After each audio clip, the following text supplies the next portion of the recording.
that the views expressed in today's show do not reflect the views of KZLX, KNWT, or Northwest Missouri State University. Thanks for tuning in and enjoy the show. The Weekend Sports Kickoff, only on KZLX, LP Maryville.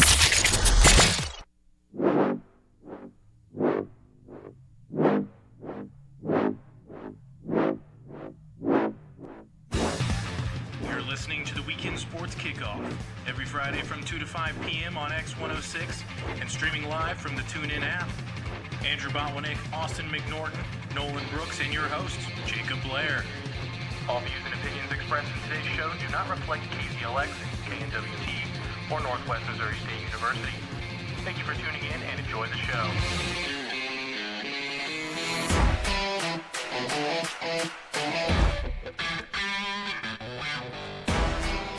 And welcome into the Weekend Sports Kickoff. And we said last week we'd have some stuff to talk about this. Some games happen, as you can see. We're all excited for week one of the NFL football season. Learned last week he will not miss a beat with the whole Cowboys thing. But before we get to the NFL, we've got some Northwest football to talk about. They opened their season last night, and the Mo West, Northwest Missouri State rivalry, it's been pretty dominated by the Bearcats as of late. Last night, that was not the case, as they had a tough football game.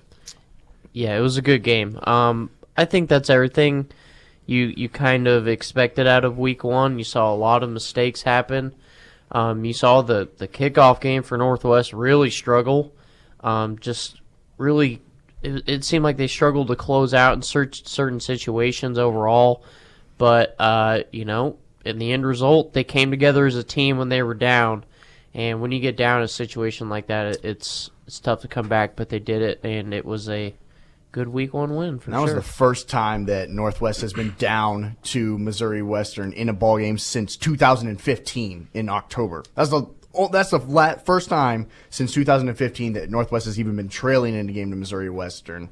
So it was really interesting to see. I mean, and Nolan said it was week one, and we saw a lot of defensive mistakes of guys getting beat, maybe some miscommunications. Missouri Western's offensive line is really good. They gave up the fewest amount of sacks last season, and so you looked at it and defensively, Missouri Western did well. I mean, they did well. They forced Braden Wright into a turnover a couple times, but in the end, when you have an 89-yard touchdown drive, an 8-play 89-yard touchdown drive to go and win the game in the fourth quarter when it matters, Braden Wright stepped up and got the win, and it was really impressive to see, and it was a crazy atmosphere. It was their 50th season for Missouri Western. It was sold out on Missouri Northwest fans wearing their white on one side and then all the gold on the other side. It was amazing. It was so much fun. College football's back. I love it. I love it. I'll tell you what, the offense, I'm not going to sugarcoat it. The offense up until the last 10 minutes of that game was not well. They looked rusty, less than 150 yards roughly on offense. Braden Wright hadn't even thrown for 100 yards coming in with 10 minutes left into this game. He ended the game 8 of 18 with 130 yards. Justin Rankin in his first game, 133 yards. He played much better in the second half of this game. But the defense, and I know they gave up 35 points, but they score 14 by themselves. Sam Phillips scored twice. That was the craziest. Nolan was on the sideline for that, and that was one of the craziest plays I've ever seen. I mean, I thought he was going down. He spun around and pitched it to his brother. I mean, are you kidding me? That's got to be the craziest first touchdown of the season in recent memory. That was amazing. So amazing. And I think what really kind of topped it off was you kind of saw the team morale dip a little bit when they got down. I mean, Missouri Western owned every single bit of momentum as far as the crowd control, there was a substantial Northwest crowd there, and it was hard to tell that they were there. Mo West controlled on defense, and they really shut down Northwest, but you really saw the team morale kind of lift up, and you could feel a shift once a few defensive stops occurred. And that final interception, I think, was really the cherry on top for the team. I know that led to another Northwest score that kind of put the nail in the coffin. But that interception just got everybody fired up because they knew they went out and they forced a turnover to ultimately get a win or lead to a win. So I think Rich Wright in the post game talked about how, this team fought for a win. It's week 1. Mistakes are going to happen. It's a normality for teams to be a little jittery for week 1, especially on the road like that. And obviously you got that opening touchdown on the defensive side. You come back, you get a stop, and then Braden Wright hits Amani Donadell for a 60-yard pass, and that was kind of the concern with the offense. Is last year you saw flashes like that. They'd get big plays, and then they'd struggle for a while. Same thing in this game. You had that big touchdown. That's 60 yards through the air. Rest of the game, only 70 yards passing, and that's a bit of a concern. Thankfully, the running game looked really good yesterday. I think that was a really good. That was a good point for the offense. Once they got rolling, that running game was able to control the end, really that fourth quarter. But I think the concern for this team is midway through the second quarter, you're up 28-7, and then midway through the third quarter, you're down 35-31. So there was a huge momentum shift, and although there's some concerns on the other side of that, there's also some good things to take away from that you got punched in the mouth. You were up 21, and then you find yourself down late in the game, and then you're able to do what needs to be done to walk out of there with a win. I think part of that, too, is right before halftime. You said they were up 28-7. Steigerwald gets this offense. They drive down the field 99 yards with 30 seconds before halftime. That's to get that kind of a score right before halftime, a nice almost 5-minute drive down the field. You're doing things against this Northwest defense that Northwest is not accustomed to seeing. Obviously, they've scored twice on defense, but to go 99 yards down the field right before halftime and get that score going into the locker room, that had to have been a nice momentum swing for Missouri Western, and it's tough if you're Northwest to kind of overcome that. Obviously, they did later on in the game, but coming down to that wire play when it was 38-35, you're Northwest, you haven't been great on offense. Your defense has held up enough, and Braden Wright showing why he chose Northwest. I mean, he's got that clutch gene in him almost to drive down the field. He made the right plays when he needed to late in the game, and the defense once again coming up clutch. Trey Washington getting that pick late in the game sealed it. Well, and with the defense, I think part of their issue is you lost 3 defensive backs at some point during that game. You're starting guys back there were out of the game. You had Jacob Gassman who was had making troubles, and he made significant plays in that first half that they missed in the second half. And then Sean Pierre was also not on the field in that second half. So then you got guys like Trey Washington that come into the game, and he played really well and made 2 huge plays, got the late interception, also a big third down sack to force a punt. So a really good game from him in the second half. Then the other, you got a lot of names that we really weren't expecting. Is you thought Isaiah Strayhorn would come out and kind of dominate the running game, but it was Justin Rankin. He came in, 20 carries, 133 yards. So Strayhorn, he ended up with, I think it was 12 carries, 36 yards, and a touchdown, but it was Rankin that came in and did the job in the running game. So a lot of those new names that we're going to have to get used to really stepped up in this game to help Northwest. There's 2 stats that jump off the page to me. It's the turnover battle that Northwest won 3-1. 2 of those turnovers resulting in significant touchdowns, scoring 21 points off of turnovers in total. So each of those 3 turnovers that Northwest was able to force, they put points on the board, which, I mean, ultimately gets you the win. And then what Jacob was just saying in the rushing game, I expected Isaiah Strayhorn. I think a lot of people expected Isaiah Strayhorn.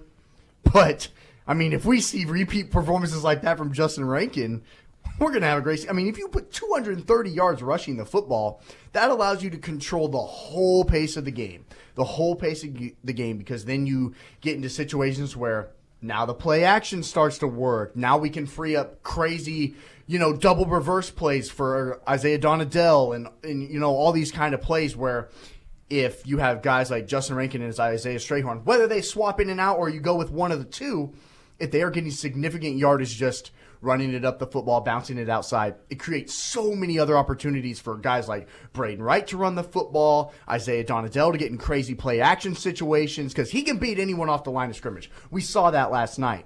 If the run game is working, those safeties, those linebackers, they start to creep up towards the line of scrimmage, boom, he's gone. And so it just opens up everything else. So if you're able to continuously work that line of scrimmage and work that ground game, you're going to have a lot of success offensively. I think another thing, too, is Northwest is going to give Imani Donadell the ball a lot more. He had 3 touches in this last game. In so many different ways. He had 3 touches in that last game for 104 all-purpose yards. You give a guy 3 touches and he gets 100 yards when your offense only has just over 250 total, and he's 100 of that as a wide receiver. Give that guy the ball more, and he's shown he had 2 rushes for 44 yards, and he had that 160-yard catch to start off the game. He's going to get the ball more in this offense as the weeks progress. And you, too, were able to actually go to the game. Andrew and I were stuck back here working in studio on the broadcast for the Bearcat Radio Network. But listening to that game, it just sounded like, at least on the offensive side for Northwest, the receivers had an issue getting open. The Mo West defense, at least in the secondary, they lost the battle up front. But secondary-wise, they shut down a lot of the Northwest receivers. So maybe that's what played into the passing game having some issues. But I think there's also a good thing. You play on a Thursday, week 1. You come back, we'll play on a Saturday on September 14th. So you've got a couple extra days to go watch film, heal, also make adjustments on the offensive side to help those receivers. And for me as well, we also didn't hear a whole lot from LaTroy Harper. He only had 1 reception, 9 yards. Gus Gomez, 1 reception for 4 yards. So I don't even think Alec Tatum got on the stat sheet in the receiving game. So there's going to have to be some work in the passing game. I think that's the one area offensively they can improve. But again, that one big key takeaway is the rushing offense was really good last night.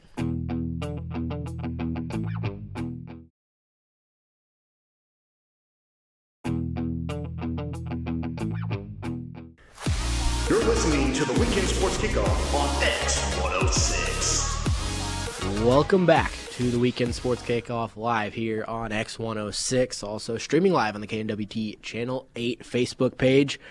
And there was a football game last night. Barely. The Bears and Packers opened up the NFL season, and similar to last year's Super Bowl, or 5 months ago, a lot of punts. There were 17 punts last night. So if you enjoy punting, you had a ball during last night's football game. If you like offense or, in general, good football, you really didn't get that last night. No, that was – I think you were telling me about this. That was the lowest scoring Week 1 game since 1995. Yeah. So, I mean, that's any indication at all. That was not a pretty game. I'm very – very disappointed in my guys Aaron Jones and Tariq Cohen for not a good night if you had a fantasy. My fantasy team, but hey, I mean, win's a win. It was a defensive minded game. Kind of went the exact opposite way. When I was thinking about this game, I thought it was going to be a shootout, and you're going to see the defenses not do anything. But Green Bay's defense shut down Mitchell Trubisky, and now people are wondering if he's really as good as he was thought to be. There are predictions of him being an MVP lead voter or league getter, and he didn't look like that last night. So, I mean, rough Week 1. I'm really hoping Sunday is a lot better because this was rough. I mean, these are 2 of the oldest rivals in all of sports. I mean, you look at their overall standings between the 2 teams, and the Packers lead 98-95. So, I mean, these are teams that literally constantly go back and forth. But this game was, I knew that the Packers might struggle offensively, especially when you're going against probably the best defense in the NFC. You're adding a new offensive scheme with Matt LaFleur. And this is the first, and I said this yesterday on Day-to-Day Picks with Andrew, this is the first new offense that Aaron Rodgers has ever had in his career in Green Bay. This is the first new offense that he's not had Mike McCarthy. And doing that against the Bears is not the great first team to go up against, because that will be the best defense. And I will say, speaking of things that are first, Matt LaFleur is the very first Packers head coach to win at Soldier Field. There's been one other guy that's done it in Packers history, Vince Lombardi. Not saying he's Vince Lombardi, but that's some pretty good company to be with in your very first game, getting a win in Soldier Field. Yeah, but you look at it, it's like each team had 10 penalties. There were a total of 467 yards on offense, but combined between the 2 teams. Multiple pass drops. 3 straight penalties, which forced the Bears to be 1st and 40 at one point. And so I think if you're the Bears, you're saying, I mean, shoot, we had 5 sacks on defense. We didn't let Aaron Rodgers get going, who's one of the most elite quarterbacks in the NFL. So pleased about that. But offensively, is this Packers defense really something to say, man, are they that good where we can only score 3 points? Because I would raise some serious red flags for me. So let's just throw out some stats from this game. Aaron Rodgers went 18 for 30 for 203 yards and a touchdown, had a QBR of 29.4, and was the better quarterback on the night, as Mitch Trubisky was 26 for 45, 228 yards, 1 interception, and had a QBR of 18.5. Go to the rushing game. The Packers ran the ball 22 times for 47 yards. The Bears ran the ball 15 times for 46 yards. It's rough. I mean, there's good defensive games, and then there's just bad football, and this was one of them. Yeah, I was looking at this, and last night at the Mo West Northwest game, I was like, oh man, I wonder what the score is in that Green Bay Chicago game. I bet it's just a shootout at probably 35-28 going into the fourth quarter. I get on in the fourth quarter, and it's 7-3 Green Bay, and I was like, well, I'm terrified right now to look at the fantasy numbers because it's probably not very pretty. But I mean, I think if you're the defensive coordinator, you're probably very happy, and you probably just secured your job for the rest of the year if this is how your defense is going to play. But I feel like this is just kind of a once-in-a-blue-moon performance for both of these teams' offenses. They both have so many weapons that it just seems kind of impossible for them to be held like that. Maybe some jitters, but this seems like it's beyond jitters. Like it's just you not performing. So I don't know. Just a rough game all around. I'm gonna be honest with you. I picked the Bears to go to the Super Bowl before. Do you want to change that pick? I'm going to change my pick because honestly, Wow, Mitch Trubisky already? scares me. He scares me as a quarterback. I knew this last year. He's inconsistent at quarterback. Like there are weeks where he'll go out and throw for 400 yards almost, and then there are weeks where he goes in like this. They don't get in the end zone. They don't find the end zone. The only time they're in the end zone is in warm-ups. That's the only time that they were in the end zone. If you as a defense give an Aaron Rodgers led offense 10 points, you should win the football game. Yes. You should not lose a football game if Aaron Rodgers is only able to score 10 points. Especially to a defense that was ranked almost about where the Chiefs was last year.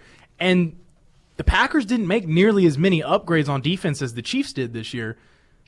They just outplayed the Bears on defense. I think the offense, the matchups were perfect.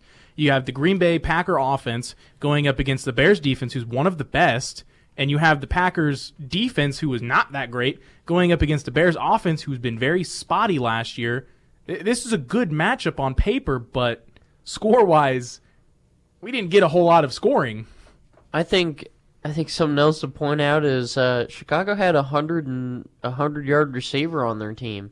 I mean, when you have a quarterback that throws over 200 yards, I mean, he still did throw over 200, but when you throw 200 yards and you have a wide receiver who has half of that, you should not only score 3 points. You shouldn't do it. Your team should be putting up, 20 to 30 if you're going to have somebody like that. That's a stereotypical performance you see out of a team that just annihilates a defense when you have a 100-yard receiver. And you did not see it. Chicago was almost non-existent on almost any par except for special teams. They can kick field goals. I mean, that's what lost them a game last year, but I mean, they improved this year. So during the Super Bowl, there was a point where we legitimately thought the MVP was going to go to a punter. I think the game ball from this game probably needs to go to J.K. Scott, the Green Bay punter. 5 punts inside the 20-yard line. So a very solid punting game. Well done. So secured his job. Yep. Secured the bag. Definitely. One thing that kind of surprised me and maybe was a kind of positive about this game was that there was only one pass interference challenge in the game. I thought maybe we'd see a lot more of those, but maybe this is a sign that coaches are going to be more conservative and they're going to say it's super sure. And it was interesting because it was Matt LaFleur who threw it, and it was for an offensive pass interference when Taylor Gabriel made a catch for Chicago. That's when it was thrown, which kind of surprised me. So I think maybe coaches are going to be super it has to be sure that I'm going to throw it. Still is going to only fall, and you only get 2 challenges a game. Exactly. So you can't just every time there's a pass interference call. If it's a 10-yard pass down the field, you probably are just going to let that go unless it's in the fourth quarter and it's a big play. So I agree with you. Coaches are going to keep that in their pocket most of the time. The rule is really meant for if you get a situation like the Saints and the Rams, where if it costs you the game, then they're going to throw a flag because they know, well, you basically just gave a call to the defense and now it just lost me the game. So, yeah, I think don't look for coaches to just constantly berate the referees and want a challenge for it. But I'm surprised we saw it that early. I thought it would be a couple of games, honestly, because, I mean, we knew it was coming, but I didn't think I'd see it in the first game, especially on an offensive pass interference, which rarely happens in the first place. So, I mean, LaFleur was feeling saucy last night, I guess, and was wanting to throw his flag and be like, I'm going to test this out. And just toss it out there and see what happens. So, I don't know.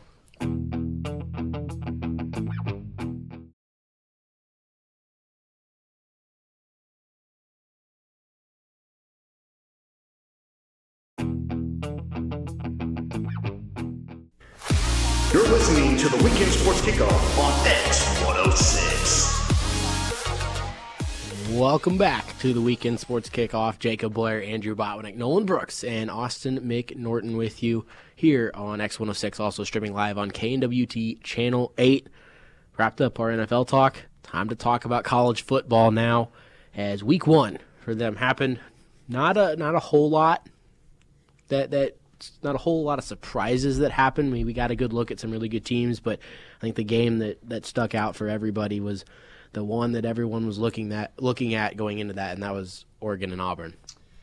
I mean, and Nolan and I talked about this on Tuesday, if that is any indication about what college game day is going to be like for this season, Nolan and I are going to have the best time ever every Tuesday. I mean, that was one of the, you're talking about a new quarterback in a place in Auburn where I feel like Gus Malzahn has been on the hot seat for 3 years now, it seems like. And for him to go and have that game-winning drive against what was supposed to be the team for the Pac-12 that could potentially represent the Pac-12 in the college football playoff, it was really an impressive performance. And now we'll look to see how much deeper does this and how much more difficult does it get for the SEC, for all these SEC teams that now say, man, Auburn was ranked, but we weren't really sure.